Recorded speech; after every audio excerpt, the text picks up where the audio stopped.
Hey everybody, welcome to the Regenerative Cannabis YouTube channel. This is take two with my homeboy Olfactory Genetics.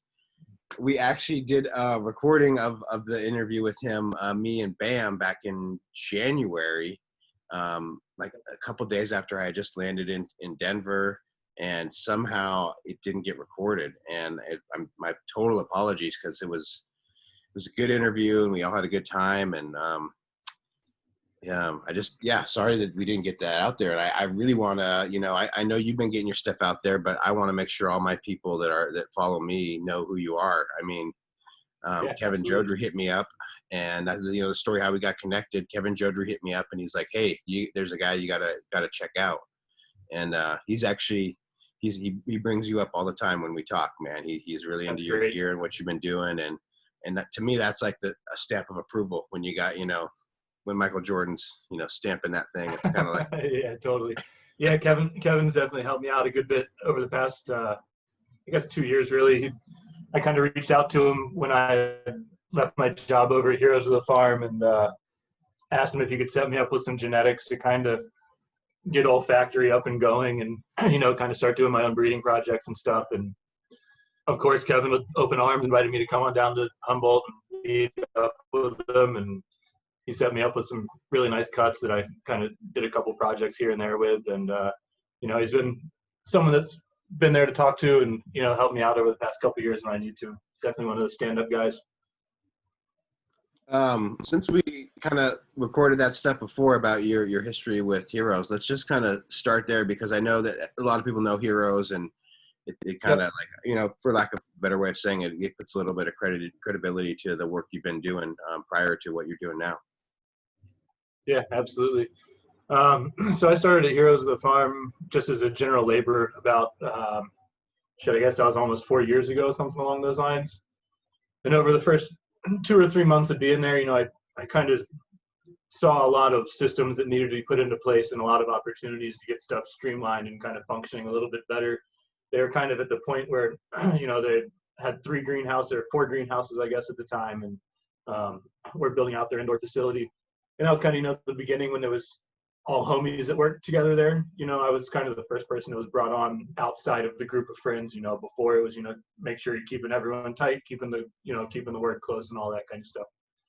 So they kind of got to a point where they realized they needed someone with a little bit more of a professional background kind of idea to come in and, kind of try and help get stuff sorted a little bit.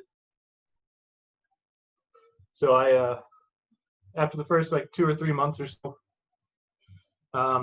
had really kind of started getting stuff organized, and Pat, the owner, saw me stepping up and kind of taking initiative on things and asked me if I'd come in and start being the manager and kind of take over and, whip people into shape a little bit and kind of, take people under my wing and try and help people learn the plant a little bit better. My background before cannabis, I was a certified arborist and did a bunch of plant health care and tree pruning and tree removals and all that type of stuff, but have a lot of integrated pest management knowledge from a couple of years of doing that and having professional training within that. So my ability to identify plants and their disease problems or insect problems or whatever, that's kind of one of the biggest aspects that I bring to a facility. And so, I was able to go in as a manager, start, showing people easy ways to see signs in plants, if there's problems, deficiencies, all that type of stuff. And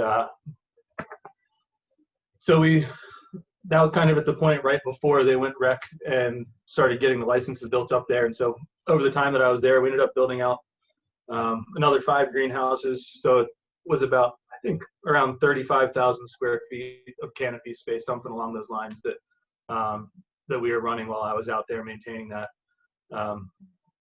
So, How it much of all that sorts of was hiccups. like breeding, and I mean, because there's significant work going on there, and I Yeah, know there's cropping too. Like, yeah. So breeding, there was always breeding projects going on. A lot of times breeding would be done offsite in other medical facilities.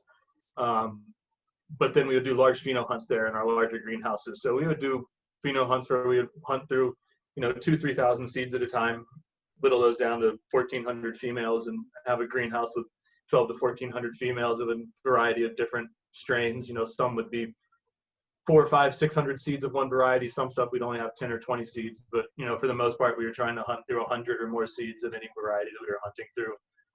So we would do, we'd cram them pretty hard.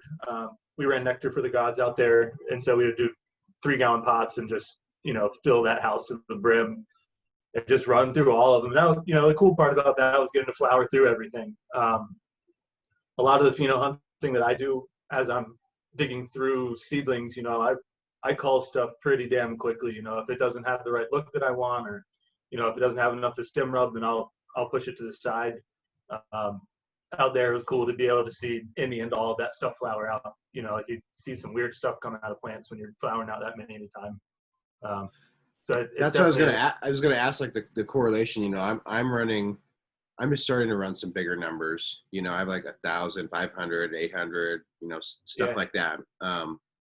But total, I only started with 5,000, so it's still small. But what I got noticed is, like, when I'm planting, all day straight, and I come across one or two that are just like, what the fuck, the roots just reek, right? And I'm just like, all right, give me a fucking tag right now. Here's something. Do you? Yep. Do you feel like that was like that experience was really fucking good, and now you can transfer that to a smaller setting because you're working in a smaller environment now with a less plant count?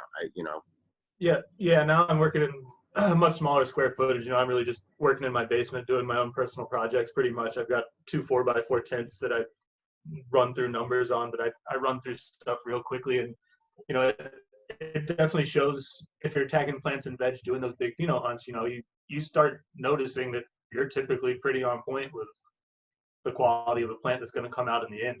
A strong plant with a strong nose on the stem rub early on oftentimes is going to stink in the end of flower just the same. Like a high terpene content in a plant's a high terpene content in the plant.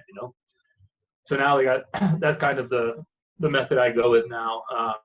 I pop 100 to 200 seeds at a time, and I start them in 3.5-inch pots, and I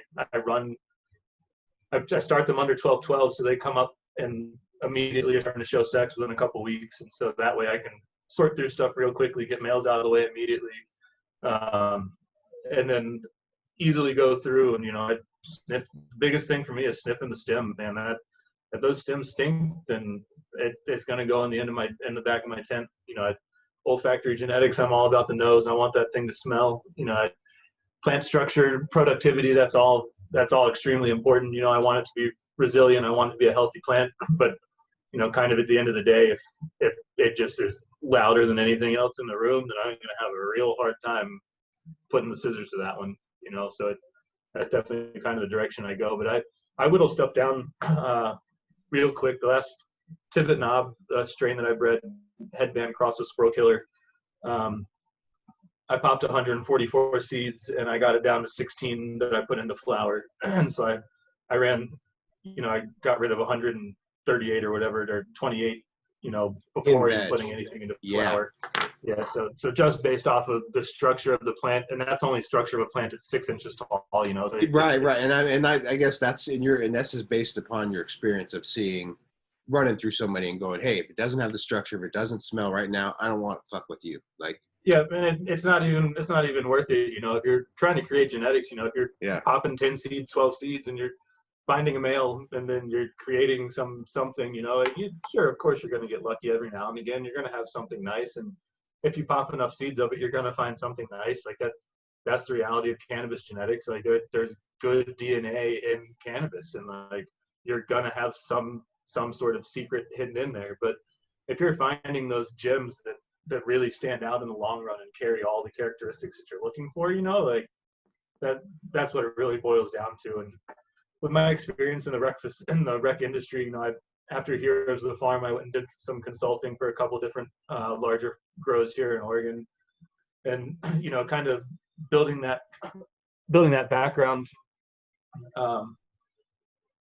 really lets you see what is beneficial in a plant and what can help a plant thrive or help a facility thrive in the plants that they have in there. And so, like I was saying, like the nose is my number one thing, but most everything I created, I really wanted to hit all aspects, like the structure and how the plant grows is so important to having a quality end product. Because if it is the loudest plant in the room, but it's like a complete pain in the balls to grow, like people are going to slack on it. Like you're not going to trim it up as much, or you're not going to train it as much, or like it's just going to end up not getting taken care of, and you're not going to have as quality of a met.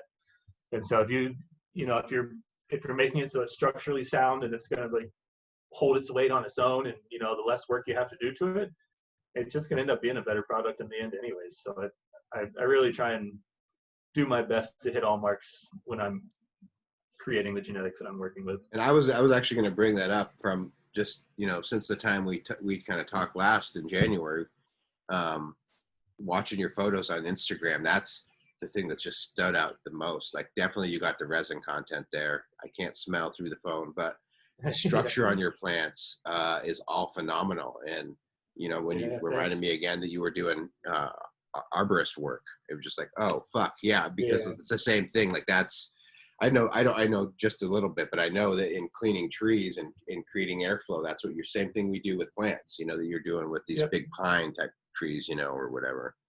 Yeah, totally. Appropriate branch selection and all that stuff. And, you can always take more off. You can never put it back on kind of mindset.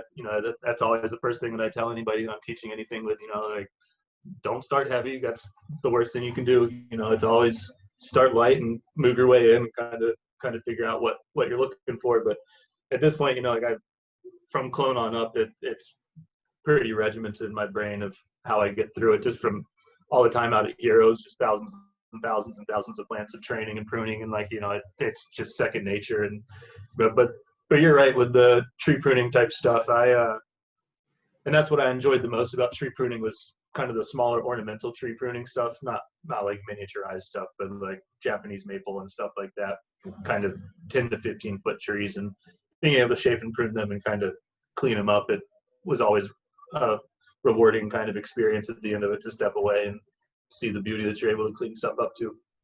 Yeah.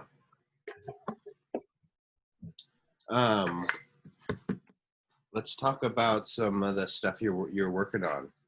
Let's talk about the stuff that I've had for a while, because we lost that whole section. So let's just go down the list, man. Let's talk about Tippet Knob, since you already mentioned Tippet Knob.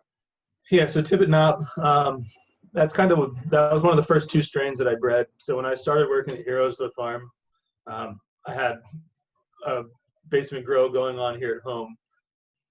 And once I started realizing how much work I had on my hands from maintaining the stuff at Heroes and keeping an eye on everything, and the 10, 12-hour days plus hour drive each way, the last thing I ever wanted to do was get home and go down to the basement and work another hour or 2 on maintaining my stuff. So I decided I was going to shut everything down, and just not have a grow at home for the first time in 5, 6, 7 years, or whatever it was at the time.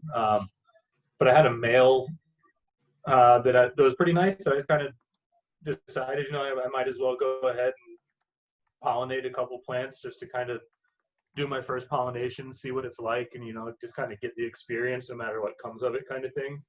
The male is a squirrel killer male, bred by Pollination Genetics. Really, the only reason I selected it was because every time I popped a pack of seeds, I would, if a male stood out to me for some reason, then I would just put it aside and keep it, just in case I ever got the itch to do something with it. And most of the time I would end up cutting them down and throwing them away, just because I never really cared of doing anything. I was nervous of what would come of it, and whatever. But then, once I shut down everything else, it was kind of one of those where I was like, all right, let's just go ahead and do a pollen run real quick and see what comes of it. So I had a cut of Kim D that I'd been running for 5 years, just in my basement. Just that was like my production strain. It crushed, it yielded, it stunk. And so that was kind of a no-brainer for me. And then out of Heroes of the Farm, I have a cut of Headband that this dude, King of Babylon 06 on Instagram, has been holding since, I think he said like around 2000. His buddy on the East Coast got in trouble and sent his cuts over to this dude. And he's the only one who has this specific cut of Headband. I don't know the exact details about it, but it's just super nice, super frosty, and just real loud, sour, and OG kind of funk to it. So I asked Pat if I could run that, and he gave me the blessing to go ahead and do it. And so that's what Tippet Knob became. That's the headband cross with Squirrel Killer.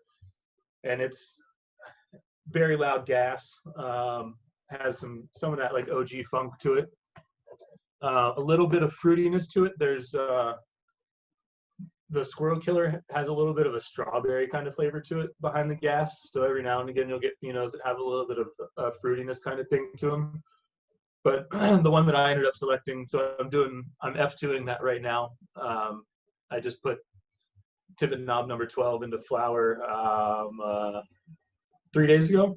So that's going to be making F2 of that. And I'm also pollinating Ghost OG and Kim 91 with that Tippet Knob pollen as well. So those are the new crosses that are going to be coming from that. The Tippet Knob, it's like 2.5 to 3 times stretch, but it's loud. At Heroes of the Farm, I ran a couple of phenos of it. It tested in the mid 20s for THC and like I think like 5 or 5.5% for terpenes, and that's a number that I really care about. So it's nice and loud and definitely has that funk to it. So the name Tippet Knob, it's named after a hike back in Virginia where I grew up.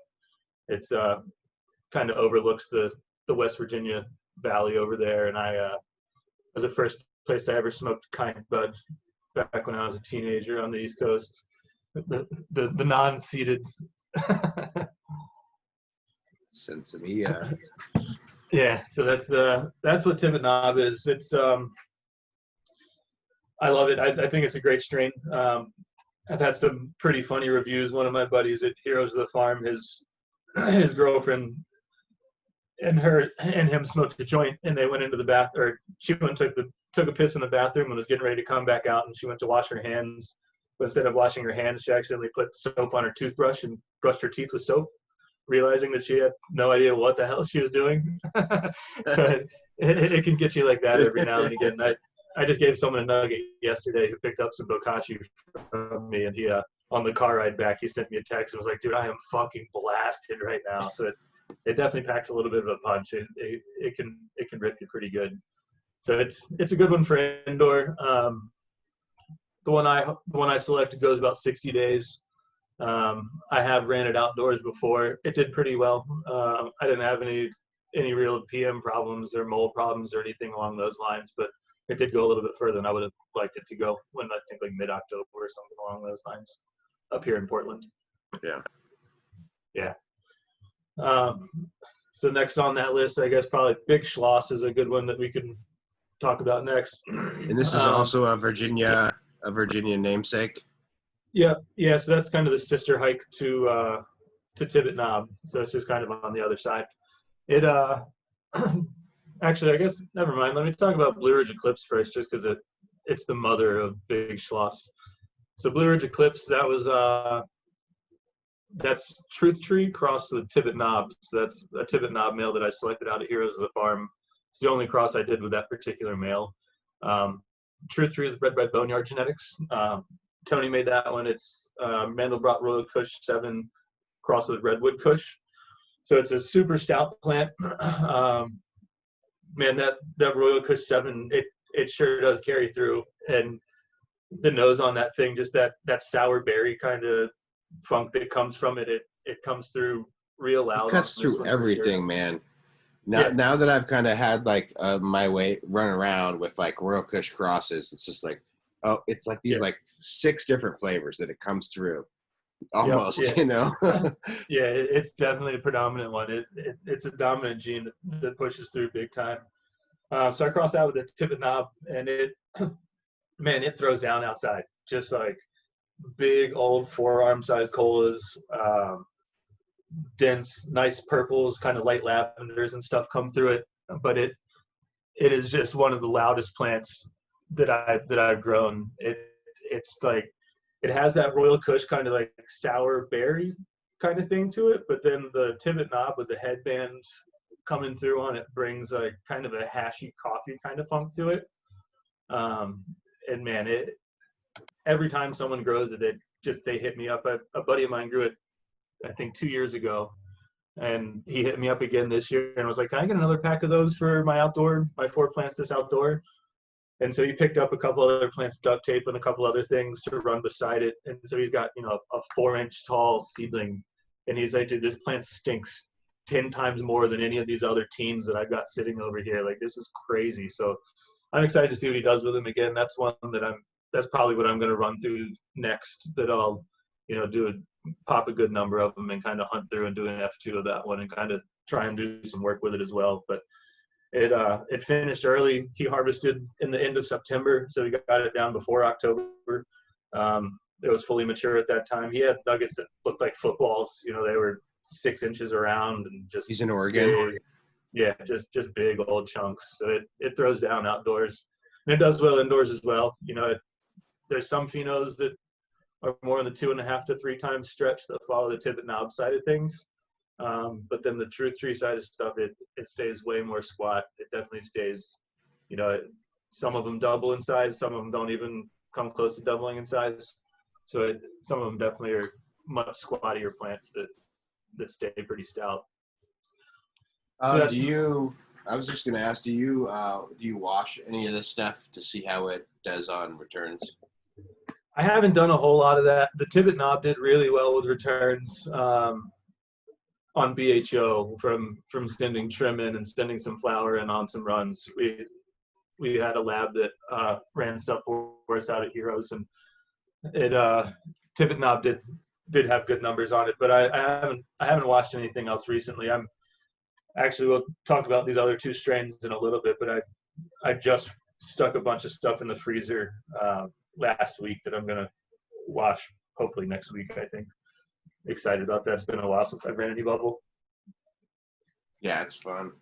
Yeah. I after the whole mess of things, I have it's kind of fun in the spring when I have last couple of years when I've had a break in between conferences. It's like, all right, nothing really, nothing cranking yet, but let's just fucking wash some hash. And you can do it during the day, it doesn't matter. Yeah, outside, totally. Yep. Yeah, I'm looking forward to it. It's been a good long time, and I absolutely love bubble hash. It's so tasty. It's great.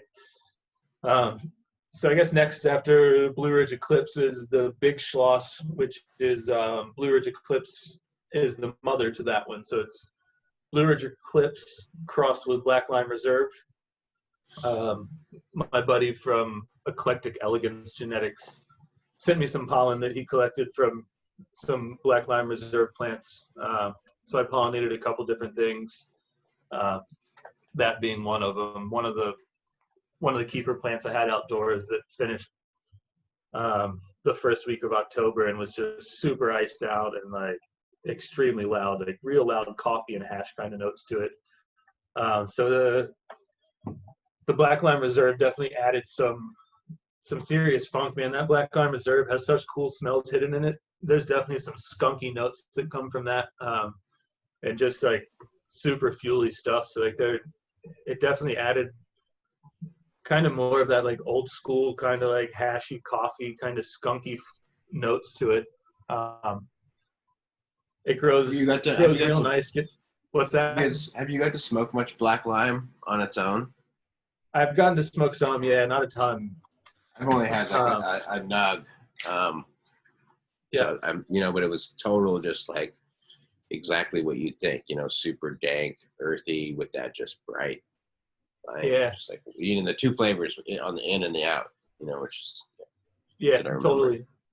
Yeah, I F2'd, I guess actually it's a back cross of Black Lime Reserve as well. So I've got 50 seeds that I did of that I'm going to take a look through. So my buddy sent me the F2s, and then I selected an F2 and crossed that back with the male pollen that he sent me.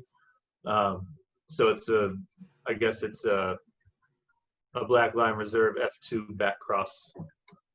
And so I don't know, it was just super loud, had some of those skunky limey kind of notes to it, the Black Lime Reserve. And that's one I'm just going to use on my own for whatever kind of project at some point down the road. But yeah, the Big Schloss, it finishes about a little bit longer. It's not quite as fast as the Blue Ridge Eclipse is. It takes, indoors, it's more, some of them finish in 56 days, but it's more 60 to 63 more regularly.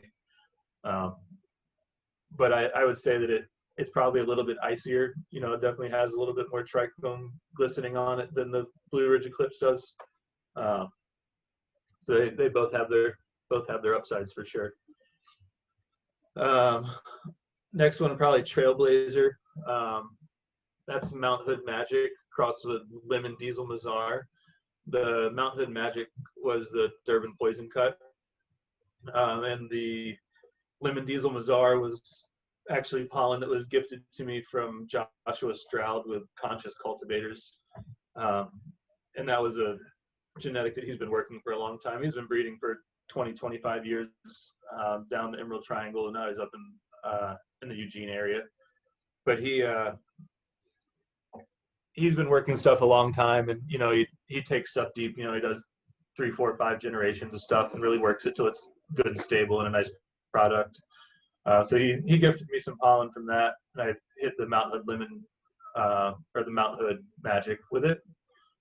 And that one, it's another one that seems to carry some of these like skunky kind of notes, but the main with that is definitely kind of on the fuel side of things, with like a little bit of a lemony kind of note to it. And some that typical Durban nose comes through pretty big. You know, it's pretty common for that nose to pull through on things. And so it's what's nice the it's got a little bit. Go ahead. I was gonna ask, what's the Mount Hood? What is it? Would you say it was Mount Hood Magic? Mount Hood Magic, yeah. Yeah, that's kind of one of the staples up here in Oregon. It's Northern Lights Afghani, I believe. Sounds right. I might be off on that though.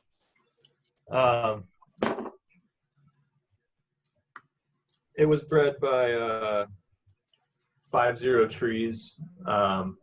Pudding River guys are the ones that bred that. But it's like a bit more of a Northern Lights in Durban, right? Yeah, it's a Northern Lights number 5 crossed with Durban. And so there's 2 main phenos of it that they selected. They selected a Northern Lights leaning pheno and a Durban leaning pheno. The one that I have is a Durban leaning pheno. It doesn't really, I don't think that one got passed out of the house very much there. Not many people have access to that one. So it's definitely a little bit more of a euphoric kind of high on that one, having that Mount Hood Magic, and then also having the Durban from that Mount Hood Magic, and then also the lemon side of the Lemon Diesel Mazar. But then also having the Mazar side of stuff definitely, you know, has some of that pain relief aspect of things. But it's, I'd say mostly it's like on the fuel Durban side of things is kind of the main thing. But man, super iced out. It's one that I would love to wash. It looks like it would wash really well. It's just super glistening and just loaded with heads just all over the whole thing. It can take a little bit longer. My buddy found a keeper that took less than 60 days. The ones that I was looking at were more along the 65-day range, something along those lines.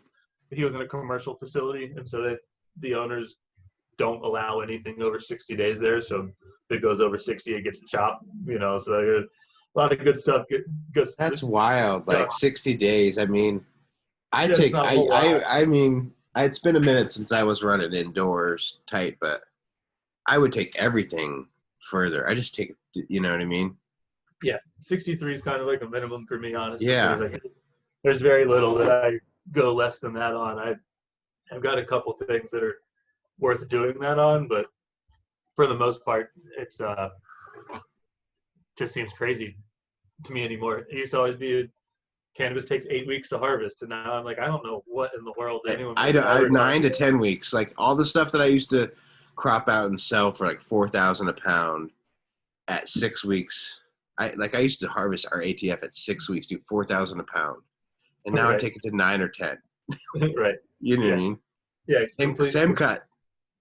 Yeah, completely different for sure. Yeah, someone just showed me a picture of a Mystery Machine, which is the Heroes of the Farm strain. They took, I think he said 70 days or something like that. We never took it past 56, 60 maybe. You know, he took it another 10, 14 days, and it looked beautiful. It was stacked out and just like, you know, it threw down big time. I was like, I wish we had always done that when I was running it. Shit. Patience pays off a lot of times, man. It's one of those things. Yeah, back to the Trailblazer. That one, it'd probably do all right outside. I don't have any experience with it outside. Um, I've only ran it indoors. I've only had other testers run it indoors, so I don't really have any experience with it. But like some of that Durban genetics does pretty well with outdoor resistance and whatnot, and having the bazaar going on in there, I would imagine it would do all right outside. I have some people running it outdoors this season, so I'll have more of a report back on that after this season. But until then, um, next strain, I guess orange is the new black lime.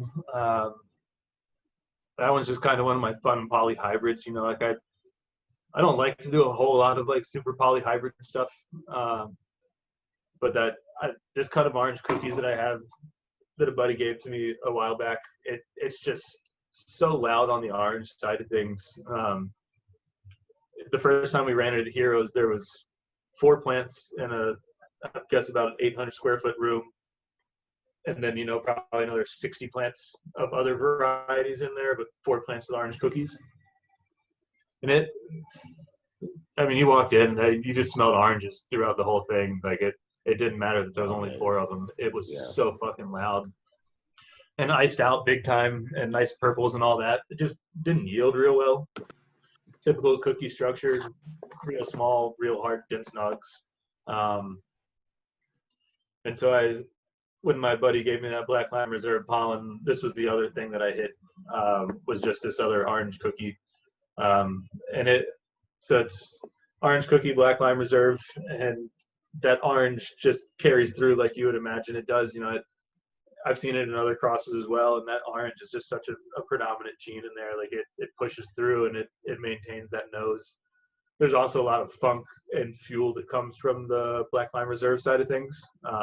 So there are some phenos that don't have any of the orange at all in them. The ones that I prefer are right down the middle and kind of have some of that limey, funky earthiness kind of added into the orange. And they also have a better flower structure. They really kind of took that small, dense cookie structure and kind of loosened it up a little bit and gave it a little bit more of a little bit more of that kind of soft looking texture to it. And it is awesome for extract. It just stinks, and the flavor profiles maintained throughout. Is that definitely was one that was kind of my purpose for that one, was more of an extract kind of plant that just super loud and has some really unique flavors to it.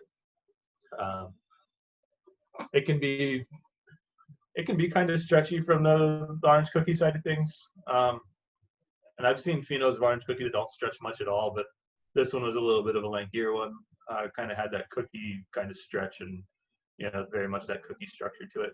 But I think some of the Black Lime Reserve definitely kind of evened that out and kind of softened it a little bit and made it a more enjoyable plant to grow. So it's definitely one that if you're into extracts or you do concentrates or anything like that, I would definitely look into getting that into the arsenal. It is some just super tasty extracts.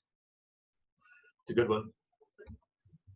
I think that's most of what we have on the site right now. Yep, that's what we have on the site right now. Yep.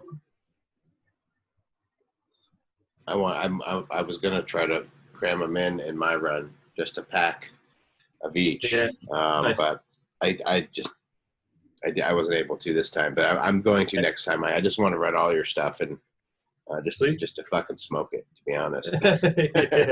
yeah, word. Nice. So along those lines, some of the stuff I just put in the mail today to you. Sleeper Hold, this is one of the plants that Kev gave to me as his LA Pure Kush. That that's like his baby. Anybody who asks him what to smoke, the first thing out of his mouth is Pure Kush. That's the one. He gets you high like it's the 90s again, kind of thing. You take a couple rips and you're just blasted.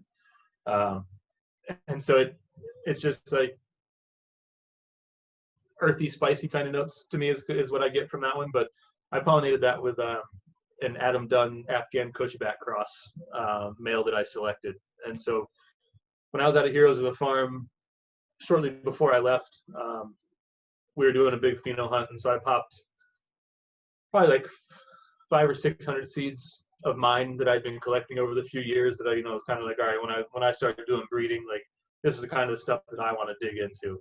And so a lot of the stuff was, landrace stuff or like landrace back crosses, things along those lines. Because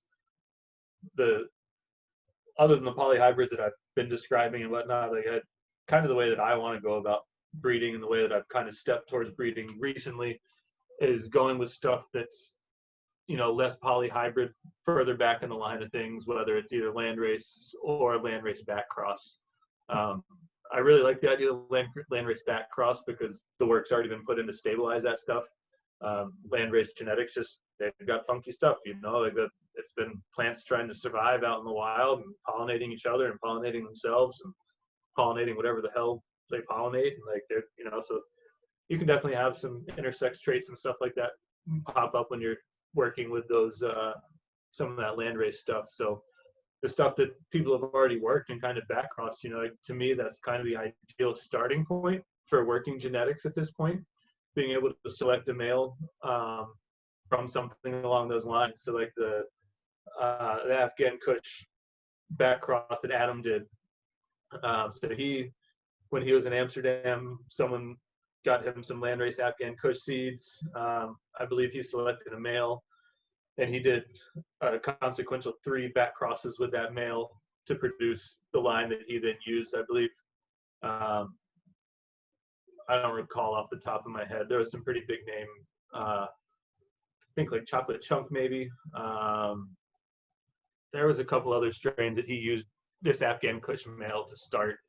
And so this particular outcross, he outcrossed to King's Kush, and so that's what these seeds are. And so I selected a male out of them, but the progeny from it was very stocky, very Afghan in leaf structure, as you would expect. Very large colas, just super dense, just like rock hard dense colas.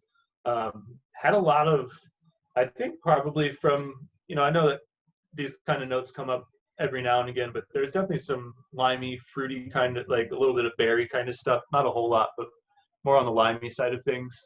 That I think probably came out from the King's Kush most likely. There's grape OG in that King's Kush. So I think that some of that flavor pulled through, and I think that's kind of what I'm seeing on that cross. So the sleeper old progeny that comes through, there's, a range of stuff going from, kind of like Kev said, the very earthy, kind of spicy LA Pure Kush kind of side of things. And then there's some stuff that leans further towards the Adam Afghan that has a little bit of fruitiness to it, a little bit of fueliness, kind of like on the fuely, limey side of things. But man, they're fast, just like crazy fast. That's some of the stuff that I have frozen, and since I'm so light on space right now and I'm kind of juggling stuff all the time, I've just been popping some of my seeds just to kind of see what they do and have some pictures and have some testers and, make sure that they're not just like completely crazy throwing herbs all over the place or anything like that before I'm able to sell them. I cut these things at 44 days and like the flower gets me completely ripped, and it, is pretty much red hairs completely covering the whole thing. I certainly wouldn't say it's a 44-day plant by any means, but it sure as hell is a 56-day, no question. I mean, it's a legitimate, no question, the 56 and done. I'd be surprised if it goes much into October outdoors, if at all. And super stout, just like it barely stretched at all. I mean, they're just definitely something you would want to run a high plant count, I would imagine, or get a good long veg on it. But it throws down just real dense, solid flowers, and has definitely, it's one that I'm real excited to wash because it looks, it just looks like those heads will break off nice and easy. So it's one I'm excited about, and that's one I gave Kevin some of those seeds, and he said that he was going to hunt through them sometime soon, kind of take a look and see. Yeah, we were just talking about that PK. Yeah. Maybe just yesterday or the day before, because I was talking about the Bubba's just not around anymore, and that was one of my favorite when I was in Portland. That I ran a ton of that Bubba Kush, and he was like, "Oh, dude, you got to try this PK. It's like it's the fucking Bubba, you know, raised up, Yeah, you totally. know. Yeah, I actually think I'm getting a cut of Bubba here soon. If I get access Cool. to it, I'll set you up with one if you want one. Oh yeah, for sure. It's another one of those it's just that old school flavor, man. It tastes so good, and it's just Yeah, it didn't I yield like for that shit. dank. Yep, yeah, long veg. You gotta take it a long time. Yep. Yeah, I love that one. So that's sleeper hold. I've only ran it indoors. I haven't ran it outdoors. I've got a number of people running it outdoors this season. It's built for outdoors. Yeah. You know that's that Kev was told me why. the PK probably, he's like, the PK is like, don't fuck with it outdoors, like keep it, you know. Yeah, Okay. yeah. So it does. I'm curious to see how it's gonna do. The other one that I'm sending to you is called That John. It's That John's is named after the old Philly lingo. I lived in Philly for 7 or 8 years before moving out to Oregon. Um, Everyone says John all over the place. Everything's a John. That John. What's the John? Where's the John? So it's kind of a term for anything and everything. And so that one is GMO crossed with Burmese Cushback cross, and that was done by Adam Dunn as well. And same kind of thing, you know. I believe he selected a male from some landrace Burmese, and then he back crossed it a subsequent 3 times, and then he out crossed that to Ogre OG. And so that was another one that I popped out when I was out at Heroes of the Farm. So like when I popped all those out there, you know, at the time I was planning on staying out there. And then I just kind of got to a point where it just wasn't for me. I wasn't in the gardens anymore. I was doing sales, and I just didn't want to do sales anymore. And so I had all these plants out there that I had selected that I was planning on doing breeding projects with out there, but then all of a sudden, you know, I wasn't out there. So I was able to take the plants home with me, but only having a few tents in a basement and having 6 or 7 males to hunt through, basically, you know, like pretty much I just had to flower out 1 male at a time and collect pollen off of it and store it. And so, you know, the past year or so, what I've been doing is going through all that pollen that I collected over a year's long period, you know, because it took a couple months to collect pollen each time. And then once I had all this stuff stored away, then I started breaking into some of this clone only stuff and kind of pollinating a bunch of it. And like, so that's why kind of my breeding has been kind of wonky and all over the place a little bit. It's just been kind of like, all right, well, I have these clones, I've got this pollen ready, I'm going to go ahead and hit these things. And that's kind of where some of the projects have come from. But this Burmese was one of the ones that I was most excited about breeding with. Another one that's super stocky plants. I tend to lean in that direction. Apparently, it's definitely become kind of a regular path of me and characteristics on a lot of my stuff is some of that stockier, squattier kind of stuff. And a lot of that's the stuff, you know, for me, for structure, for commercial stuff, I want it to stretch for sure, but I want it to be able to hold weight. You know, like as soon as plants start flopping all over the place, then trellis just turns into a disaster, and it turns into a huge pain in the ass. And like that's when rooms really go to hell. If you've got, you know, 1,000, 2,000, 4,000 square foot room, anything along those lines, and all of a sudden you got nuggets flopping all over each other, then like you're bound to have bug problems, mildew problems, mold problems, all that stuff, and it happens every time. And employees can only do so much to keep up with it when you're working in a large facility, you know, and it just ends up costing more to produce it, having to keep up with it. So that's why so much of the stuff that I bred, I really look for that short, stout structure, and you know, not necessarily the less stretch the better, but not excessive stretch is going to be pretty common in the stuff that I hunt through. A lot of times I find a male that has very little stretch to it, knowing that that's going to hit a female, that a lot of these clone onlys are stretchy, lanky things, and like hoping it'll tame that down a little bit for me. So that's kind of a way I do a lot of stuff. And a lot of the males, I try to search for stuff that's not going to really go more than 2 times in stretch. So that's why I hit GMO with this Burmese, because I absolutely love GMO flower. But man, 85 days to like take that thing all the way, and like just super stretchy and goes all over the place. And like it's just, to me, it's a pain in the ass plant to grow, and like I want nothing to do with growing it. So hit it with the Burmese, try and shorten up the flower time on it significantly, try and build some stronger, shorter structure to it that, you know, it gets good strong structure, but it, you know, it just stretches and goes. You know, it can take over a room real quick. So I germinated some of those, and I've got those running right now, and they're real nice. I love it. It's very fuely, kind of I feel like the Kim almost comes through pretty strong in it. There's definitely a lot of that Kim fuel kind of note to it. There's a lot of stuff in like a little bit of the fruity side, but very much on the sour fuel side of fruit. So like some sour apple notes, some like sour berries, like not quite ripe berry kind of smell. And then on the other end of the spectrum is very much the GMO foul dumpster kind of rancid meat smell of things. And so I very much, I start a lot of the seeds when I'm working in a small space under 12-12, so I can sex things quickly and, you know, move through stuff faster. And the starting these under 12-12, it was pretty hysterical. You know, I had, I think, 6 and 6 or something along those lines of females, and half of them were, you know, 4 inches taller than the other half. It was just like a complete and total difference. Like, all right, well, GMO there and Burmese there. Like, all right, you got it. Check. But there's definitely, you know, the middle liars that you would hope to find are absolutely in there.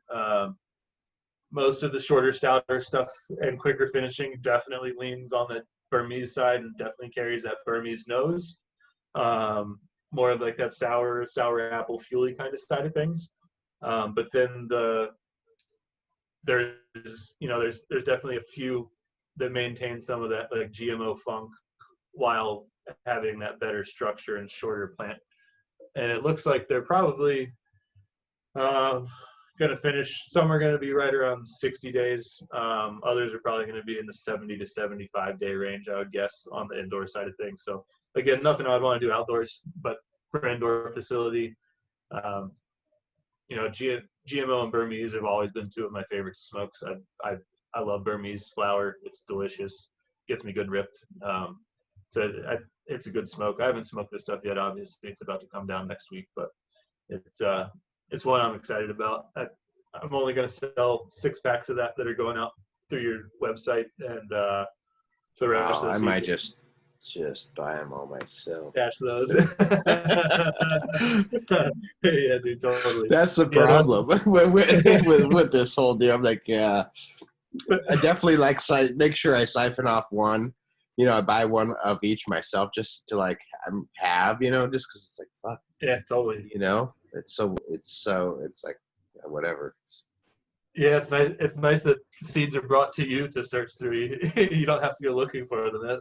Yeah, but you're speaking my language with especially with the, you know, the GMO. I really like that flavor. I have never run it. I've not got to grow the cut. I just hasn't come across me. But so I knew it was long, but I didn't know it was like as lanky. And my homeboy Nick, just did a cross with the GMO, cross with the cherry pie, and he's pretty stoked on that one. He's calling it Bicket OG, and so we'll see. But yeah, I love GMO, but it stretches more than I like to. But it throws down. You know, it yields big time. You know, it takes 85 days, but you know, you can pull 3 pounds of light on it, no problem. I wouldn't say no problem, but I know people that pull 3 pounds of light on it pretty consistently. You know, like it's one of those that it throws down. It throws big spears that are dense, and you know, you'll have flowers set on a cola that's, you know, a foot and a half. You can have flowers set just stacked nice and long on it. You know, so like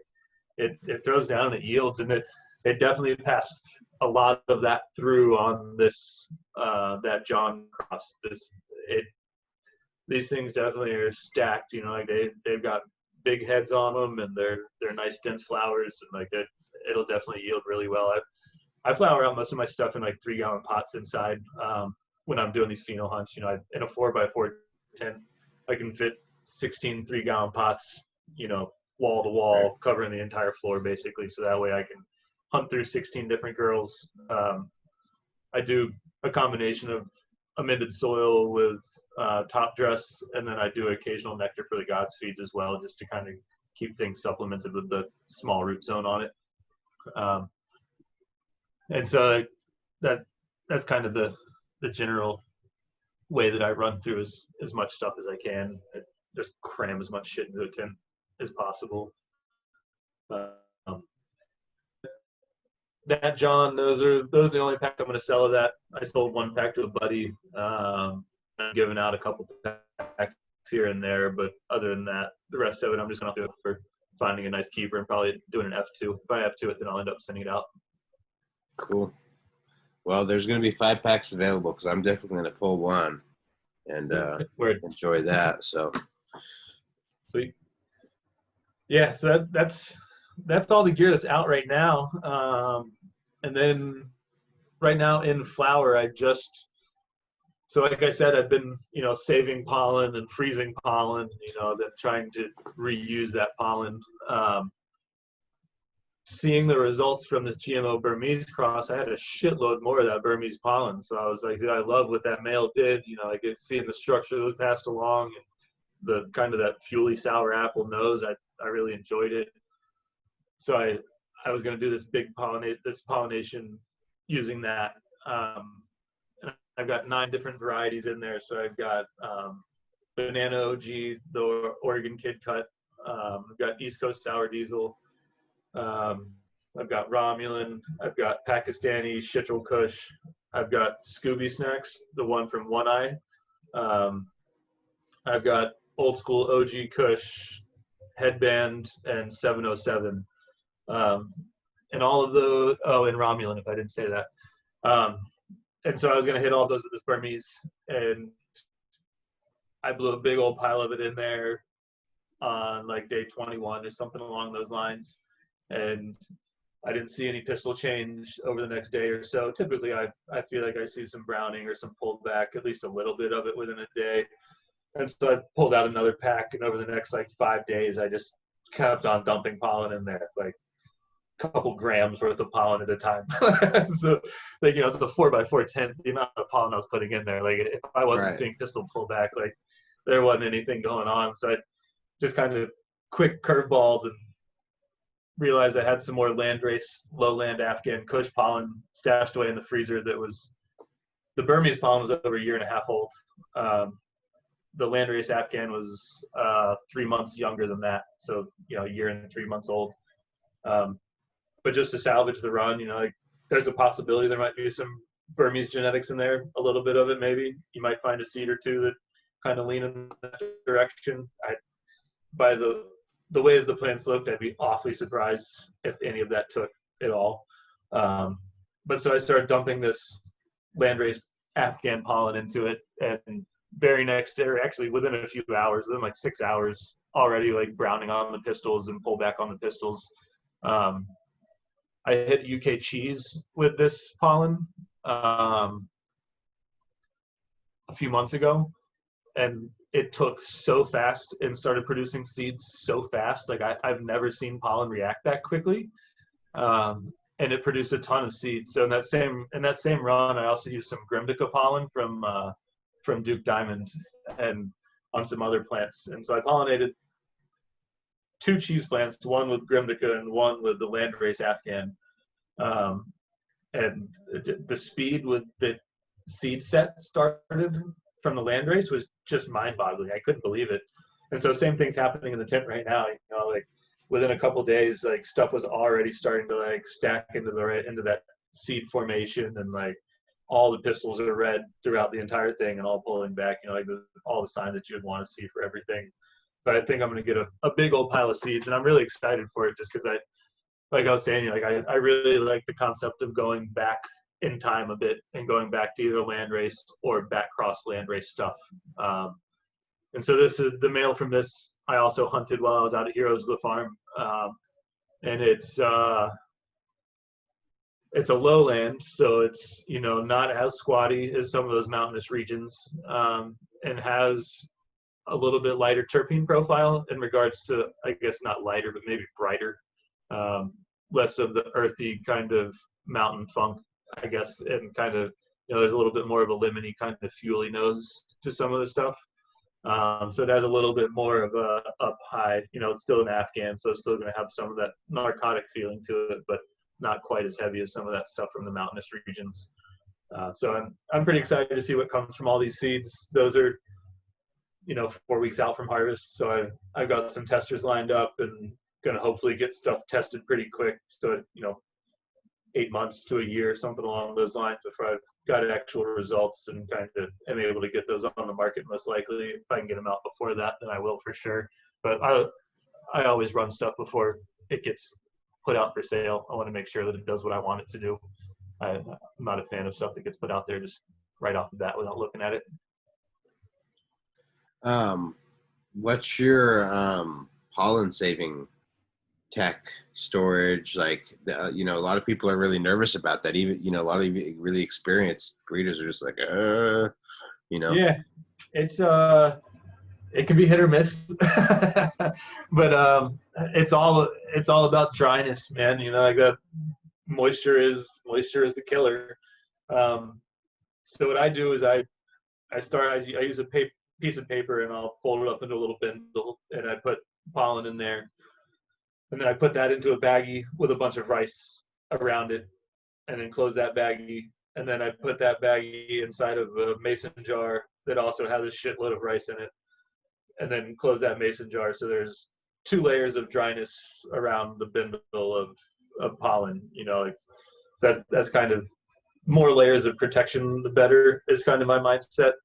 And then also having the rice actually around it keeps a more consistent cold temperature. So if you are having to open a freezer every now and again, you're not having those temperature swings on it. So it just kind of keeps it a little bit more consistent of a temperature.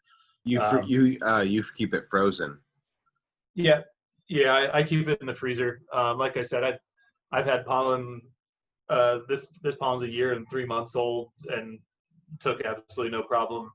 The Burmese for me last year, but I sent some to a buddy shortly after that. It didn't take for him and didn't take for me, at this point now is after about 1.5 years old.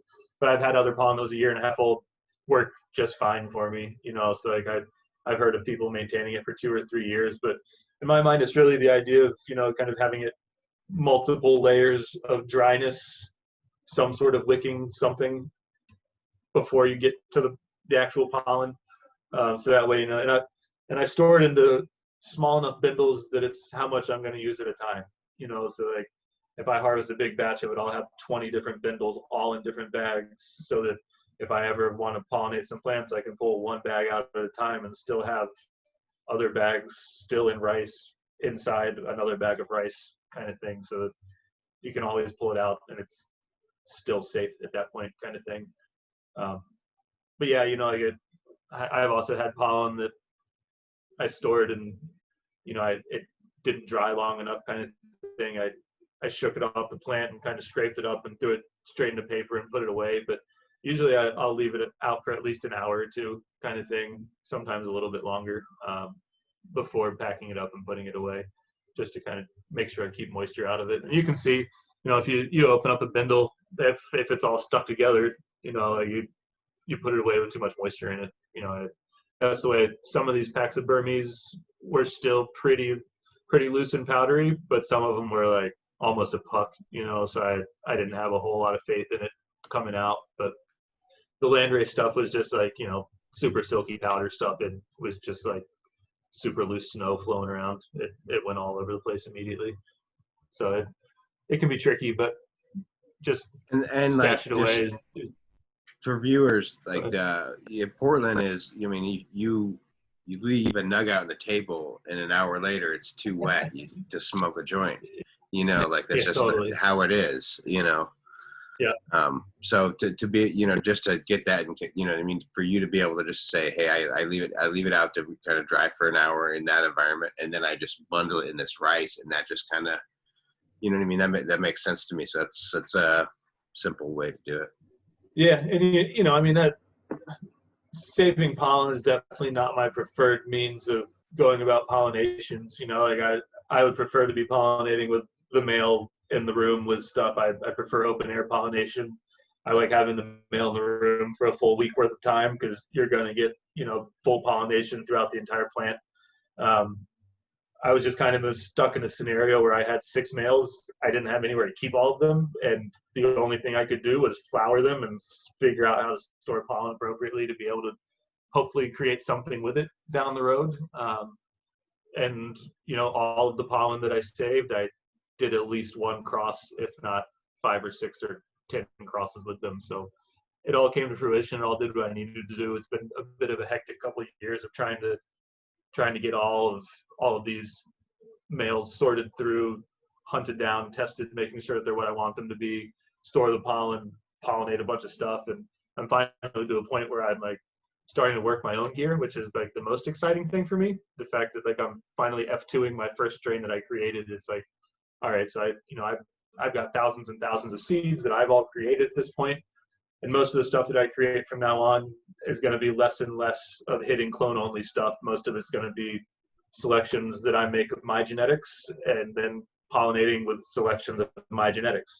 I've gotten to a point where I've taken so many clone only things at this point. I've got 20 something plus crosses with a bunch of elite genetics, and now I kind of feel like I'm at the point that I can start hunting elite genetics out of my stuff and start working lines further in that direction, just so that I can kind of keep it a little bit more concise and follow the path that I've started for myself on it. And that's what's most exciting about it for me at this point. Is I feel like I've gotten to the next stage of things, like Super Mario Brothers. Like I just hop down that tube and I'm on to the next level. You and me are kind of on the same timeline in terms of breeding progression, and I'm right there with you, man. I'm having a blast. Like the big one I'm doing right now is actually, I didn't make the original cross. Urban Terp Farmer made the F1 of Testarossa cross Black Lime Reserve, and I found a fucking wild ass female and a male, and I still have both those. And so I made the F2s, and now I've got 1,200 of them that I've just narrowed down to about 400. And so I'm going to make I'll make the F3. I mean, but it was just like, it was fucking phenomenal. You know what I mean? It's just home run. Like it had the just a little bit of the Skittles. You know what I mean? I like Skittles, but I'd be like smoking a joint here and there of Skittles, because I really like earthy funk fuel. Yeah. But it had just a strong backbone of that. So it was like kind of in the fruit platform, but really had that fuel and just the whole look, everything about it. And so anyways, there's a number of other stuff that I'm in the same realm with, where I've made a cross here, a couple of crosses, and I'm F2s, and it's pretty fun, man. And at the same time, I'm running a lot of other people's stuff because I have the space, and I don't know, I'm having a blast with it, dude. Yeah, it's what keeps me going with cannabis. Those couple of years of being at Heroes of Farm was awesome. The amount of knowledge I gained was, second to none. We went through all sorts of different growing styles and different conditions and this and that and the other, greenhouse, indoor, outdoor. I got experience of commercial growing in a bunch of ways. Wow, my brain just stopped. What were we talking about? We're just wrapping. But let me ask you this: what do you? You're kind of transitioning now. But let me ask you: what do you think other than breeding, what do you think your biggest skill set to like a big grow facility is?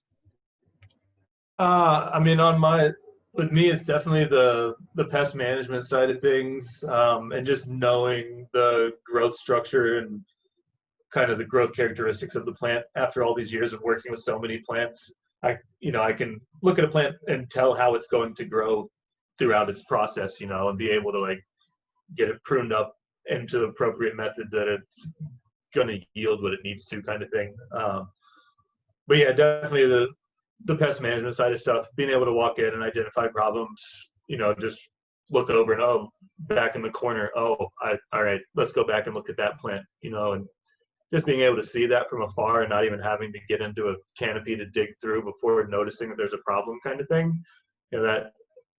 That's where large facilities go wrong, is one little plant crammed back in the corner, back in the middle, something that when people are watering or going through, they don't pay that much attention to it.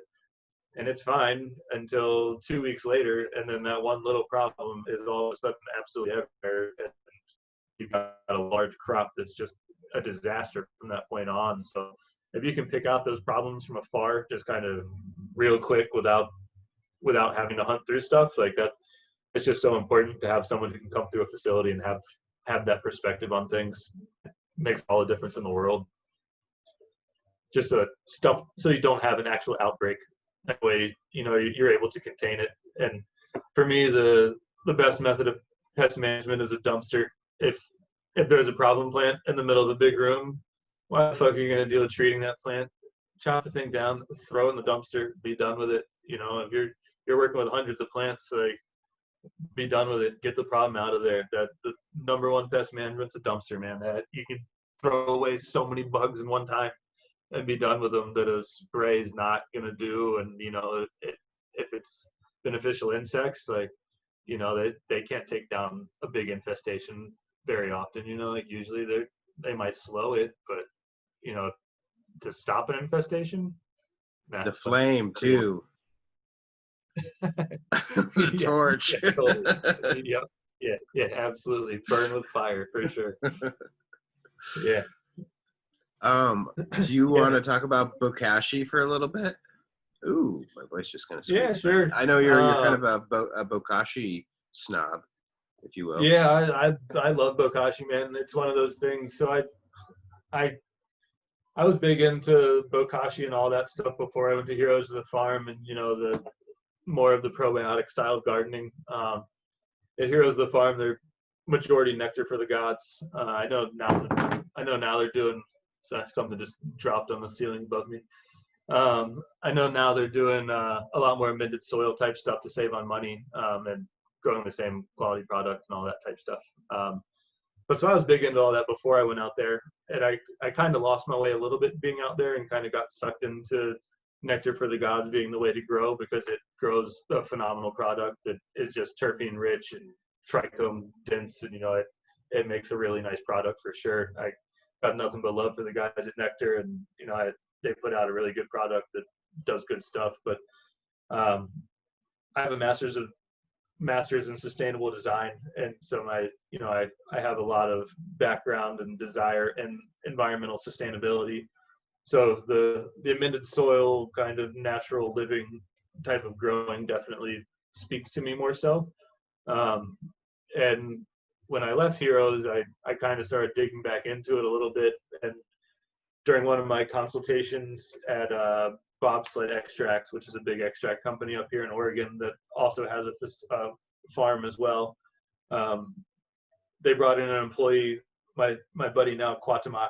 He's Bokashi for You on Instagram, and he got me all back into Bokashi again. He gave me another mother culture of EM. He gave me a cyanescens mother culture, so he actually ferments cyanescens spores and uses that as like another kind of microbial inoculant as well. So he gave me a couple mothers, and I, fired them up and fermented them and kind of started getting back into the Bokashi thing again. And he kind of opened my eyes to some of the stuff that you can do with Bokashi, and kind of getting into the Korean natural farming side of things. Kind of made me start realizing the versatility of it in regards to soil life and kind of the direction you can go. But I've been adding in different ferments and stuff with it now, doing like pumpkin ferments for more of a bloom Bokashi, and more like comfrey ferments and things like that added in for some of my veg Bokashis. I always add biochar in as well, a bunch of minerals and kelp meal. So that's kind of the main stuff that I add into it for my Bokashi. But I love it, man. I use it probably every 2 or 3 weeks, something along those lines, through veg and flower, and my plants just became so much more vigorous once I started adding that back into the regimen. You sprinkle just a couple tablespoons, or do you brew it and apply liquid? I have so much of it laying around all the time that I top dress with it most often. and so that's definitely kind of my preferred method. And I'll just kind of go with a handful and just kind of toss it on the top of the pot and scrape it in. Not like a super dense covering, just kind of a nice loose covering on top, and just a quick rub with your fingers to get it slightly below the surface. If you've got mulch, even better. Throwing mulch on top of it's just going to get that mycelium growing faster and kind of moving throughout a little bit quicker.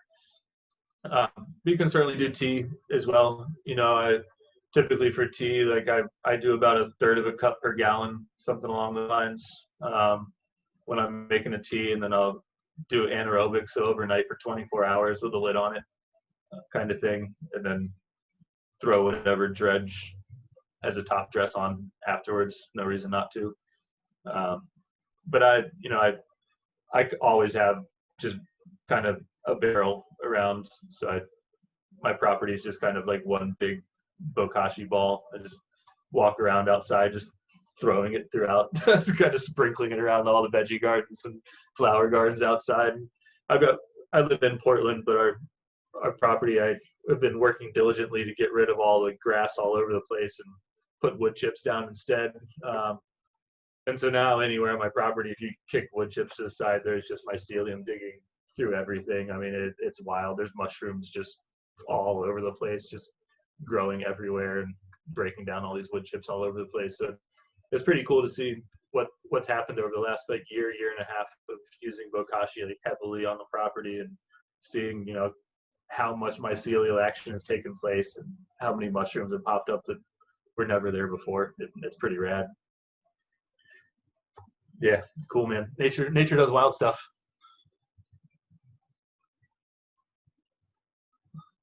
I'm losing you on volume for some reason. Oh, I keep muting myself and forgetting. I was saying it's pretty fucking fun. Yeah, dude, totally. Yeah, the whole fuzz and mycelium thing. It's actually gotten me into growing mushrooms now as well, like edible mushrooms. I just recently got a couple edible mushroom kits, just like some of the super easy ones. They're spawn bags that you literally just cut a hole in them and spritz them with water and get some lion manes mushrooms, some pink oyster mushrooms. And I just harvested the pink oyster ones the other day, and the lion's mane are getting close to harvest, and I'm like totally geeking out on it. And like, no, I want to start like sterilizing my own substrate. So it's like, what the heck?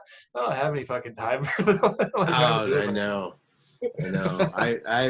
I've dabbled into it myself, and I wanted to get some cyanescence patches going, you know, because I get a little wood. I got 4 acres of woods. Nice.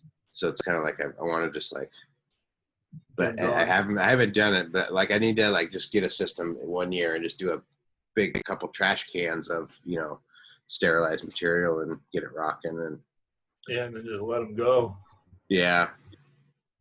My buddy Mount Baker Highway on Instagram, he's up here in this area, and we have a local mushroom farmer. What do they call it? Cascadian mushrooms or something like that. And he goes and harvests their spent blocks every Monday. And he's offered me to hop in that rotation, and I just haven't been able to make it happen. And like I'm saying it on the internet, and it's just a shameful thing because he's also always posted pictures of eating like these awesome shiitake and like oyster, just like, you know, because he puts them in his beds and they just like bloom right out of his beds and stuff like that, and his compost piles. And you know, keep on growing like crazy. Yeah, I was actually thinking of using that spent substrate to make Bokashi with, like drying it out, heard of that, fermenting it, and throwing Bokashi. Like I can only imagine the life that would come out of that stuff if you got EM plus all that fungal material that's already going on in there. I bet you that would be some serious stuff. Yeah, I highly recommend it to anybody who's doing any kind of, I mean, really any gardening at all. You know, my veggies are just, the spinach that I've harvested is like so dense and so thick compared to any spinach I've ever had before. You know, I get just everything just on steroids. It's rad. It just helps cycle the nutrients so much quicker and really helps those plants uptake what they need to. So like even using with synthetic nutrient programs, like anything you can get to cycle nutrients, it just helps. It's good stuff. Yeah, if anybody ever needs it, hit me up. I ship. Yeah, so yeah, I was gonna say next. Yeah, you selling it too. You've got it Yeah, down and you're yeah, selling. yeah, yeah, And is that absolutely. just through your Instagram? Is that the best way? Yeah, that's the easiest way. Just check out my Instagram, Olfactory Genetics, and then from there you can, I've got my website is linked on there, and you can just shoot me a message on there, and I can get it out. It's not all that expensive to ship it priority. Those single weight boxes or whatever, they're fine. So it goes out there, does good stuff. Just sent my dad a box for Father's Day. Quite the gift. It's very appropriate in this time. Is you just tell him to take a bath, you know? Yeah, I posted some vegetables from my garden the other day on Facebook, and he was like, "Man, I need you to fix my garden." So I figured if nothing else, I'll send him a few gallons of Bokashi and see if that starts moving things in the right direction for him. Should do it. Yeah, yeah, man. Cool shit, man. Anything else that you want to get out there? I think we Probably covered like most we. of it, man. I think we covered most of the genetics pretty well. And if anybody ever has questions, I check in on my Instagram pretty regularly. I do my best to keep up with messages. Every now and again something will get buried, but if I don't respond every couple of days, feel free to shoot another one. Tell me to quit being a dick, and I'll do my best to put together for you. That's kind of how I am. Like, get me back twice, three times. I'll get Yeah, there. yeah. I gotta go back every now and again, scroll back through it, and just make sure that I actually did respond and Well, didn't just. sometimes it's hard because if you read them, Yeah, if you get too many, like it's like almost like I can't read them, and then that they build up if I don't read them, and then it's pressure like, oh gosh, I'm gonna have to sit down and spend an hour catching up, and so it's yeah, like this. yeah, yeah, absolutely. Yeah. So just if anything ever falls behind, hit me up. Um, yeah, pretty much all my stuff's going to be available through your site from now on. I'm linking all my stuff on my website to you, so I'll be shoving everybody in your direction. Fuck yeah, man. Well, I'm really stoked to know ya, stoked to have this gear, and I'm excited to run through it. In my next run, actually, I'm gonna just get it all in.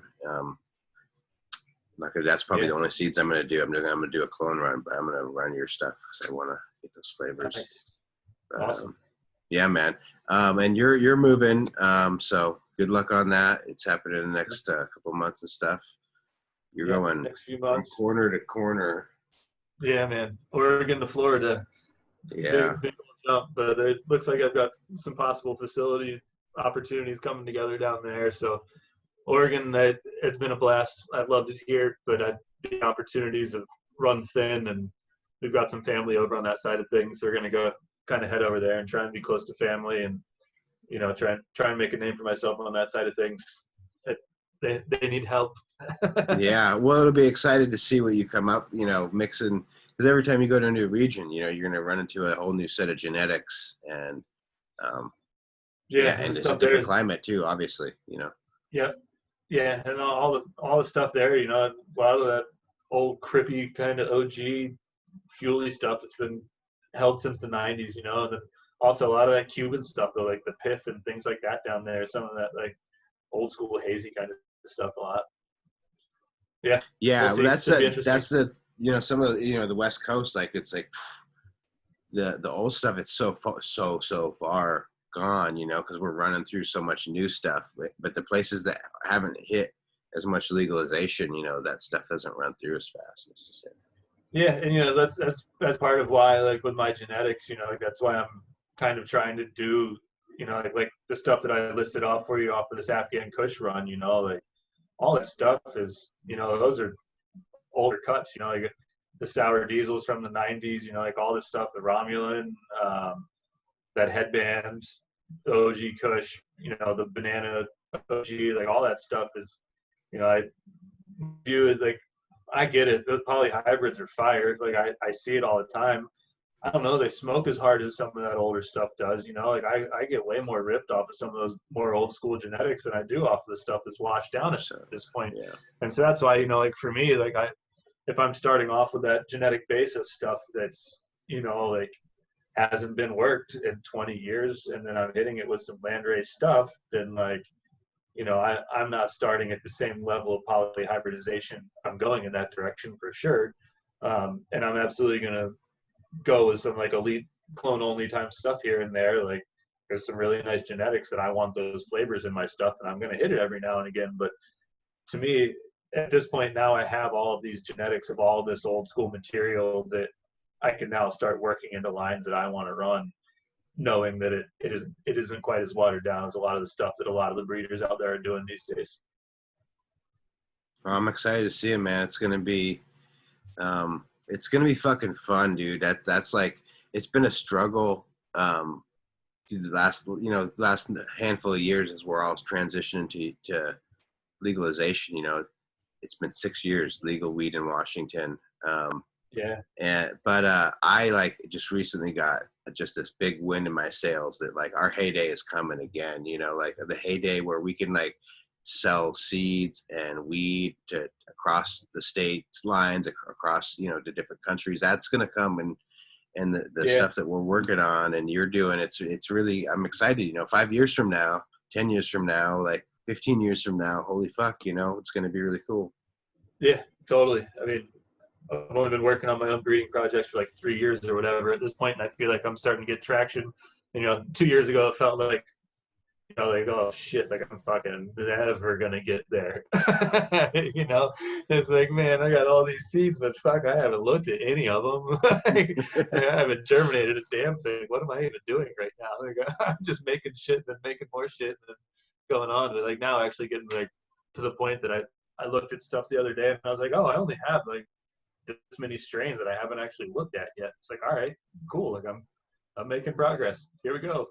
So yeah, I agree, man. I think the next few years will kind of start defining some of these projects and start bringing stuff to fruition a bit better for a lot of us, and those of us that have been in the industry and have the experience of the past decade. Like that puts you leaps and bounds above lots of the people out there. So for anybody with that experience, don't take yourself for granted. Man, stick up for yourself and keep your value out there, because there's a bunch of fucking sharks that are going to try and take your ass down. I've seen a lot of it firsthand, man. It's a shitty industry out there a lot of times. So find the good ones and, stick with them and grind as hard as you can, and it'll work out for us. Is it olfactorygenetics.com? Is that your website? Yep. Cool. Yeah, and I'm got regenerativeseeds.com is the seed bank that we're hosting his genetics along with a handful of others, basically selected by myself. The number one category is criteria, I guess, is that all seeds need to be biointelligent, raised in organic living soils. And beyond that, it's you kind of are highlighted. It's got to stink. It's got to be fucking. Like I smoke a lot of weed. Like you gotta. It's like weed's supposed to be fucking delicious, man. It's gotta stink, dude. I love it. Stink, man. Yeah. That's the first thing I want to open. I don't even want to open the bag. I want to be like, damn, I stinks. Right. Yeah, and then open the bag, sure. But I want to smell it before that shit's open. Mm-hmm. Yeah, that you brought him up earlier. That the dog walker cut is one of the loudest ones that I've run across, and I've probably told this story online too many times, but I took it to my in-laws' house in New York City, and in a jar in my suitcase in the bedroom with the door closed, and like coming down the hall, just like, God damn it, dude. Like, the whole house, the whole house up, dude. Yeah, I've got that Scooby Snacks in pollination right now. That's the dog walker crossed with Girl Scout cookies by the same dude, One Eye. That's the one that's, there's only a handful of people that hold that cut. The Heroes of the Farm has it, One Eye keeps it, and then Doghouse has it, and Pig Farmer has it.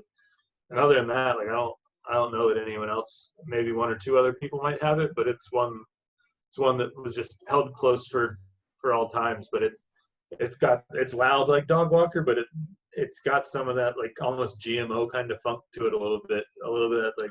I'll have to try it because I met Doghouse, and they have a 502, and I actually met him up at a store one day, and yeah, we were both standing in line to talk to this retailer, and he, I don't know how it came up, but he said, "I eat Doghouse," and I go, "You guys got Dog Walker?" And he looked at me weird, and I was like, you know, and then we started talking, and we went out in the parking lot, and you know, yeah, nice.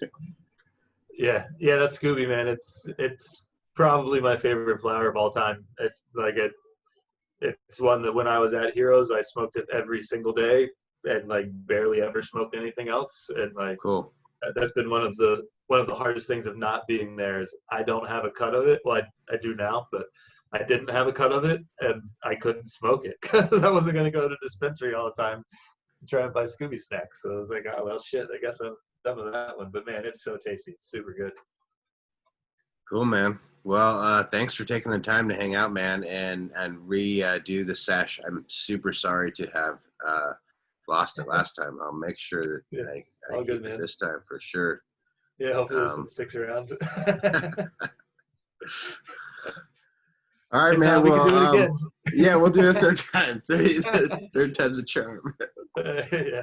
Thank you, everybody, for watching, and really appreciate your support for the seed company and coming to the conferences. And yeah, stay tough in this COVID time. Fucking grow biology. That's the best thing you can do.